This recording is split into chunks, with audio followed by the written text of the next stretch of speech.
Hexagon is still in progress, but if you guys are We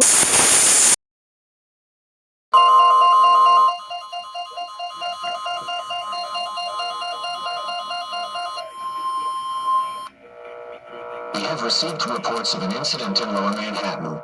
At approximately 8:46 a.m., a plane has crashed into the north face of the North Tower of the World Trade Center. This is a serious situation, and emergency services are currently responding to the incident.